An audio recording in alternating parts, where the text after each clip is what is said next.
Your Humanities Half Hour is brought to you by the Northern Marianas Humanities Council.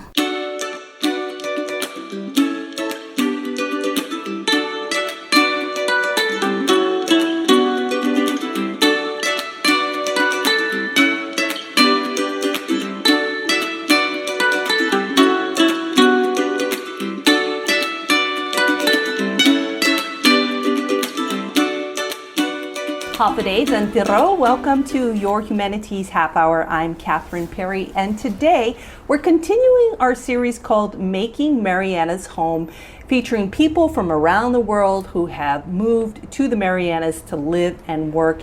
Our guest today is Jessica Delos Reyes. Jessica, welcome to the show. Thank you for having me. Thanks for making time to share your story with us today. Where are you from originally? I am from Canton, Michigan, and I lived there my whole life, went to school at Michigan State University, and then after that I moved to Atlanta and lived there for 11 years before I moved here. So how did you even hear about the Marianas before you got here? So in 2014, I was looking to start my own business, nutrition consulting business in Atlanta, and so I was in touch with one of my mentors. I also recently finished my master's in public health, and so she knew that I was kind of wanting to do something new, and one day she called me and said, "Hey, I have a job posting that came across my desk and I think you should look into it." And so she told me they were looking for a dietitian in Saipan, and I asked her where that was, and she's like, "I have no idea, but it looks beautiful, and I would go, except my husband would not move, and he'd kill me if we move. So I'm passing it on to you, and you should take a look into it." So I Googled it. That was pretty much the first time I heard about Saipan. Is I Googled it, and there really wasn't much on Saipan 6 years ago even. Wikipedia said it was 12 by 5 miles, and that was tiny to me. There was an article actually that year, I remember it. The Huffington Post came out with that article that was the most beautiful place in America you've never heard of. So I read that article. There's several blogs from some of the pediatricians that have been here that I read. But I actually had my best friend in college. Her sister came here before. She worked for the Environmental Protection Agency and worked on a project here. And she also was in academia, and she would read scholarship applications for the Gates Millennial Scholarship. And so she met someone from here, and his name was Leo Pangilinan, which who you know. He's the executive director of the Humanities Council. Yes, which is such a small world. So she met Leo and Patty before. So that is how I learned about Saipan, is just Googling, and small world is that I knew someone that is well known in the community. Now, your parents immigrated from the Philippines to the U.S., where you and your 5 siblings were born. Yes. What did they think when you said, "Hey, I think I'm going to move to this little place you've never heard of, way back where our roots are, near where our roots are from"? What was their reaction? Their reaction was no, why? We left that part of the world, and so we're going to stay together. So they really weren't as open to it, but I was kind of really deep-rooted in my faith of just trusting God and where He guides me and leads me. So they were a little bit open when I said, I've been praying about what am I going to do next and where am I going to go? And so they were a little bit open-minded. They wouldn't let me come here unless my dad came here too to check it out. So we came here in 2014. I did some locum work, and he came along with me and was able to, meet people and see where I'd potentially be living. So initially they weren't as open-minded to it, being their baby girl, but they have been here several times and they absolutely love it. You were sharing before we started the show about how when you got here, it was such a big change, even in that first visit, from being basically, I would say, almost anonymous in a big city like Atlanta. What was your experience?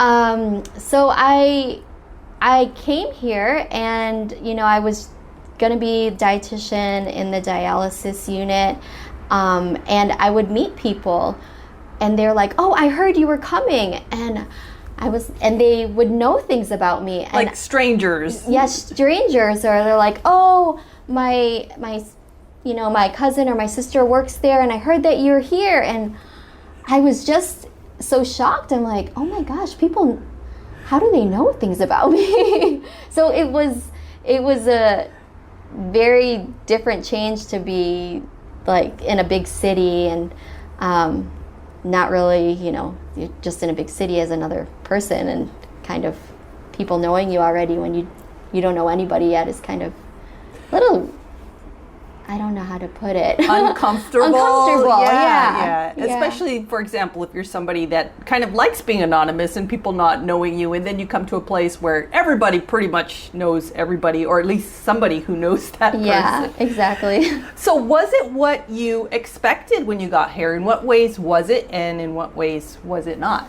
Well, I think, one of the reasons why my dad and my parents wanted to come here is because they didn't know what to expect, and we didn't know, what it would really look like. There weren't a lot of pictures online of, places to live, and so I think that it was definitely more developed than I thought it would be. It's definitely more beautiful than the pictures. I mean, the pictures are beautiful, but when you're here, it's just stunning. The grocery stores, being a dietitian, that was a little bit of a shocker. Like, I remember the first time I went into the grocery store, the shelves were completely empty. The refrigerator section was empty, and there was one sign that said rough seas, like shipment like delayed. And so there weren't a lot of food choices or healthy food choices. But I think that's changed over the years. Oh my goodness, there's like a health food aisle in the grocery store now. And before, you'd go to a restaurant and menu items didn't have all the ingredients that, they said that they would have. And now that's different. I think it's kind of completely changed for that. The people here have been so warm and welcoming. So I didn't know what to expect, but the Filipino, even Chamorro population, everyone's just been so nice. So I think I expected that. I kind of thought that people would be nice. You were hoping tropical island, hopefully laid the people back, were friendly. Yeah. So everyone was really wonderful, and so I guess I didn't think that there was so many, like the dialysis patients. I didn't know that there'd be so many here in a small population. But I learned a lot about, of course, the diet. And I guess I didn't expect the diet to, kind of be higher in like processed and canned, foods and things like that initially when I came here. So you are a dietitian, as you said.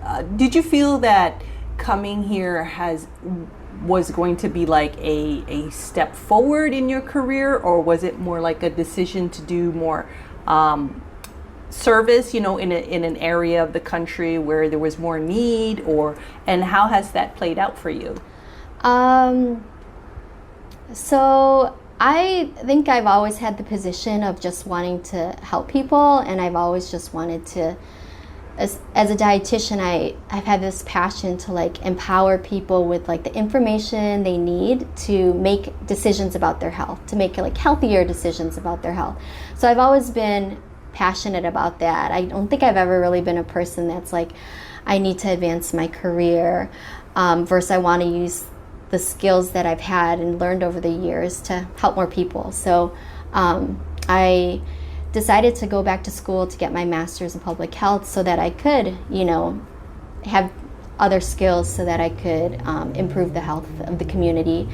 And I previously was going on medical mission trips to like Kenya, and I've gone to like Haiti and other areas that aren't developed and aren't the best accommodations, but I just always had this like kind of heart for serving and helping people. So I came here with that thought. Like, I had so much peace about it, when going back to like spiritual wise and my faith, there's that verse where it says like God can do more than you can ask or imagine, and it really was one of those things. Like, I had to Google this place, so I definitely didn't imagine that this would ever happen to me, but I was praying for something to happen, and it kind of happened for me and fell into my lap because I didn't even know about this job, and it came to me with the help of my mentor. So I'm so happy that I came, and I'm so happy that I kind of stepped into that and decided to move here. You mentioned that your passion is really to help people improve their health and their lives through diet. Now that you've been here for a few years, can you share with us some pointers? Maybe we've heard them before, but like from your perspective, maybe 2 or 3 things that we could each be more aware of in our diet to help us. So you see like our challenges here in the Marianas. So there was the health survey back in, I think it was 2016. It was able to identify that more than 50% of the adult population has high blood pressure. So some of the things that you can do to kind of control your blood pressure or even prevent high blood pressure is really reducing sodium intake and salt intake. So if, practical tips is not adding a lot of salt, soba, I mean, there's no way getting around it. It's in the diet. It's, people are eating it. It's like not using the whole packet. Really trying to use spices and herbs instead of using like added salt. So controlling blood pressure, increasing fresh fruit and vegetable intake, really as much as possible minimizing canned food if you can, or if you can't, then rinse it off with water before cooking it and preparing it to reduce some of the sodium content. Even with processed meats, is like you can boil them a little bit first before and then rinse them off and then cook them. That helps to get rid of a lot of the salt too. So sodium, watching your sodium. One of the things also is some of my patients here, it is I can't eat healthy because my family is always telling me to eat. You need to eat, or they're at a party and you need to eat. And I would say also just be open-minded, and if you know that your family members do have a condition, it's actually encouraging them to follow what they need to follow.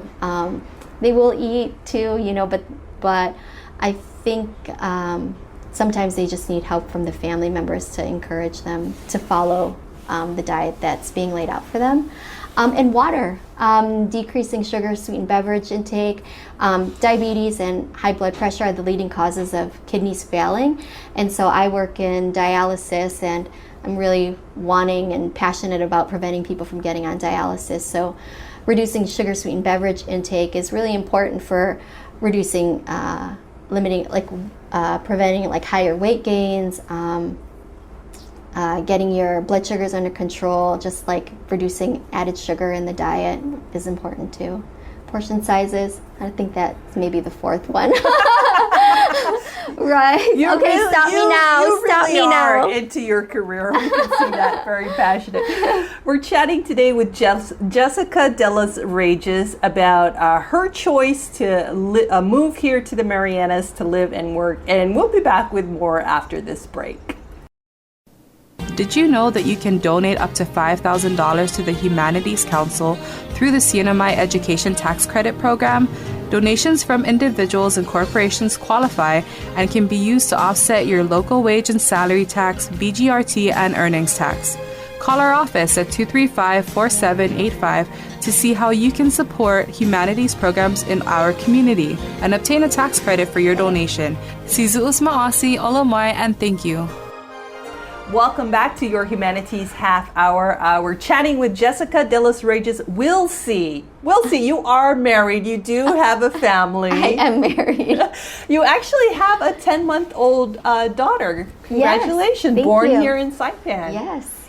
How does it feel having a family here, really away from your family in the States, versus maybe choosing to start your family in the States? We love that we are raising her here. The lifestyle here it's a simpler life than in the States. I guess there's not a lot of distractions and maybe not a lot of the things that you may have in the States for like entertainment or commercial like things to buy. And we love it here because I think she's going to grow up like having more experiences and valuing these experiences, living on an island and having simpler things, and instead of like valuing, hopefully won't value things more, material items more, just because we don't have access to all that. Now, you and your husband actually met in Saipan. Yes, we did. My husband Tyler, he's from California actually, but he was working here as a biologist for Fish and Wildlife. So we met here in 2015 and we were married in 2018, and then we had our daughter in 2019. So we're just trucking along. Everything's right on track, sounds like. You mentioned that your parents are Filipino and you grew up in the States, and now where you were a minority in the community you were in, and now you're almost part of the majority being part of the Filipino community here. How has it been being able to experience more of your ethnic culture? It's been wonderful. So growing up in the States, we were part of Filipino American like family associations. Like my dad was president of one called PAFA, Filipino American Family Association, and then he had his Pangasinan community, and there was actually a Filipino community for like everything. There's also basketball, Filipino basketball leagues, and wow, that sounds like Saipan. Yeah, it really is. So I did grow up in a predominantly white community, but then all the Filipinos, we just find each other. So I did grow up eating Filipino food.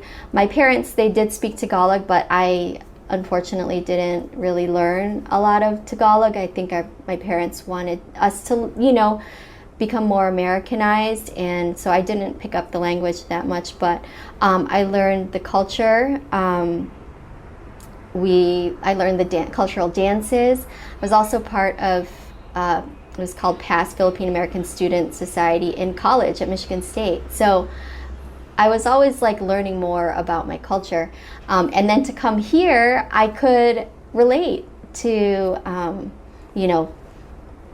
the different events, or I'm in the break room and everyone's eating their food and I know what they're eating, and so I've really enjoyed being with a lot more Filipinos, and I've enjoyed learning a lot about the Chamorro culture, and everybody's just been so welcoming here. But it's a little different too, because when I speak, they know that I'm not, from the Philippines. So there's a little hesitation at first, but it's still, everyone's very, very nice still.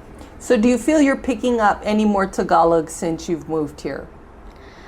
It's hard. There's like a lot of syllables, or like there's not syllables. There's just it's a long word for a very short statement sometimes. I don't know. I don't know why I can't pick it up. And it probably would be easier if you were actually using, for example, Tagalog in the workplace, but I'm assuming you probably use English predominantly. Yeah. When I was in Atlanta, I worked in WIC, and it was a predominantly Spanish population, and I spoke Spanish every day. So I'm able to pick up things here and there with Chamorro language.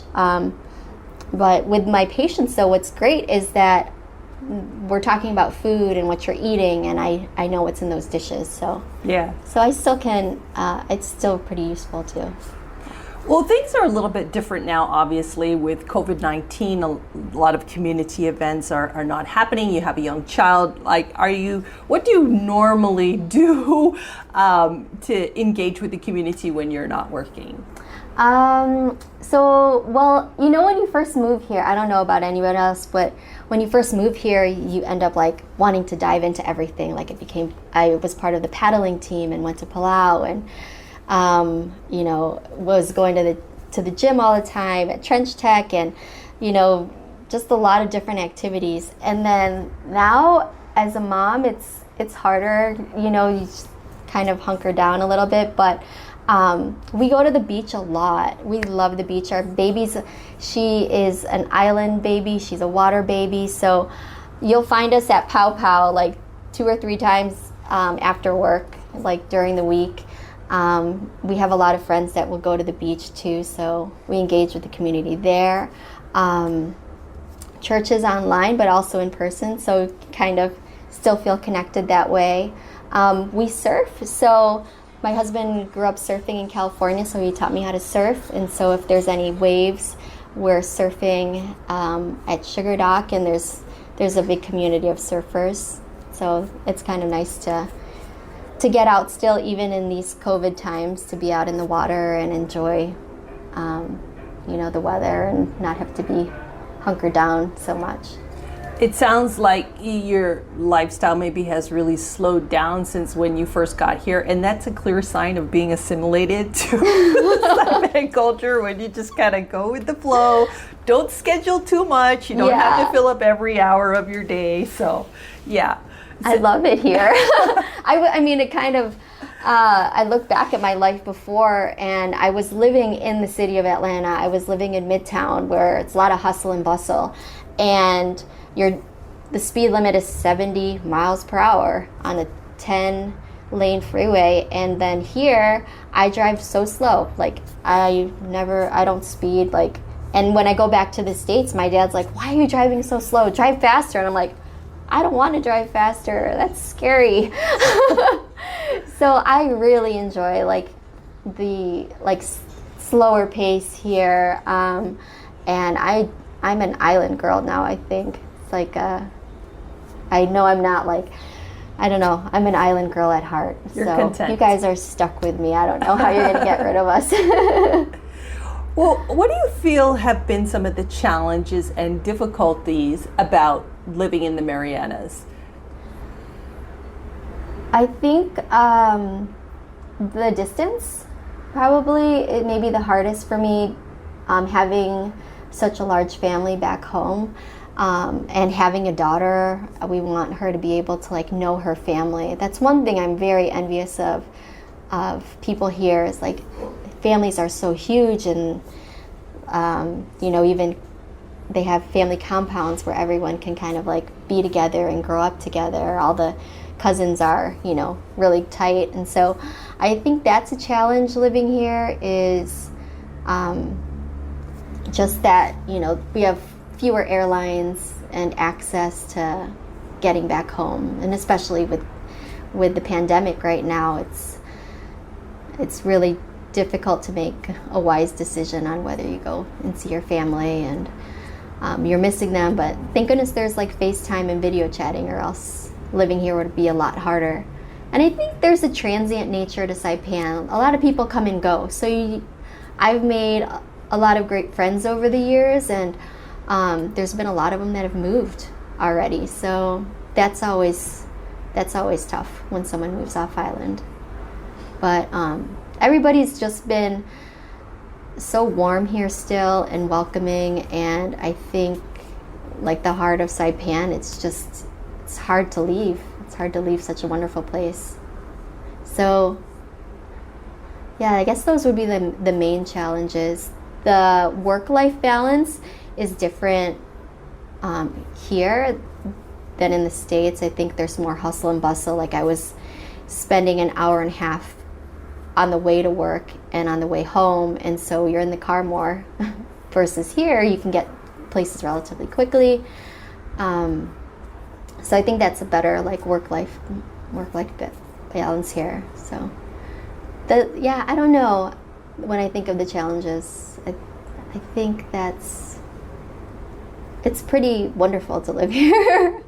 And my point of reference is, I've been here for a long time. I can't believe I've been here for since 2015, really. So I was only planning on being here for a year or two, so. Wow. Yeah. Well, it sounds like once the pandemic is over, the solution to this challenge you're facing would be to convince some of your siblings to move over here, and then you'll have family close by. I tried. I actually tried this morning on our video chat early on. Really? Yeah. Look, we're doing fine in COVID. You should move over here. Yeah. So what does the future hold for you and your family, you think?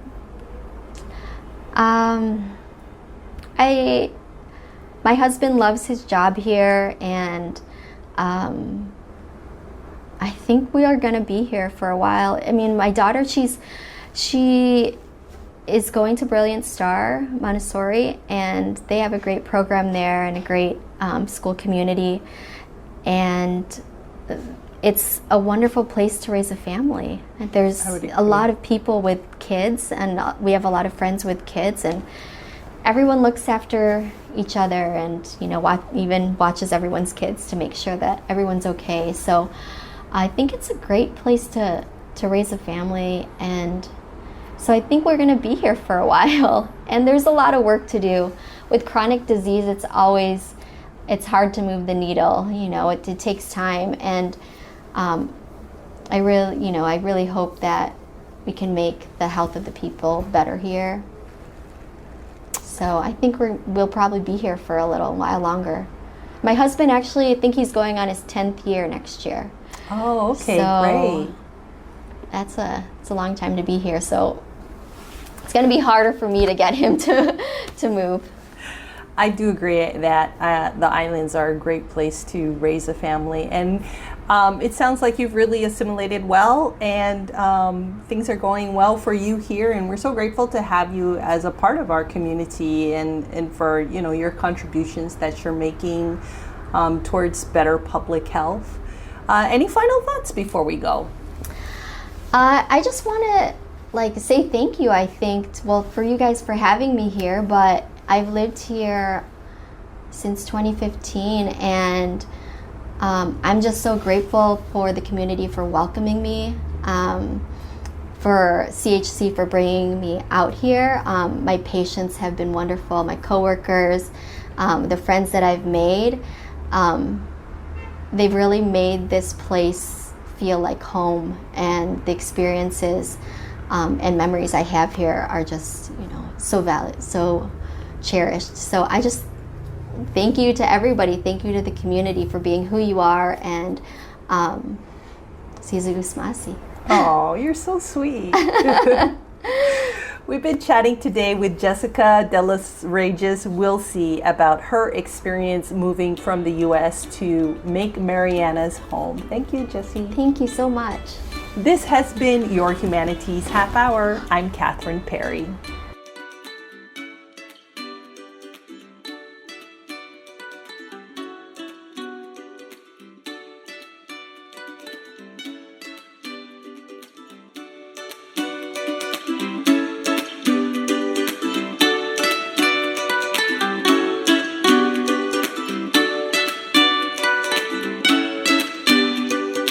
This program was supported by a We the People grant awarded to the Northern Marianas Humanities Council from the National Endowment for the Humanities. Any views, findings, conclusions, or recommendations expressed in this program are those of the participants and do not necessarily represent those of the National Endowment for the Humanities or the Northern Marianas Humanities Council.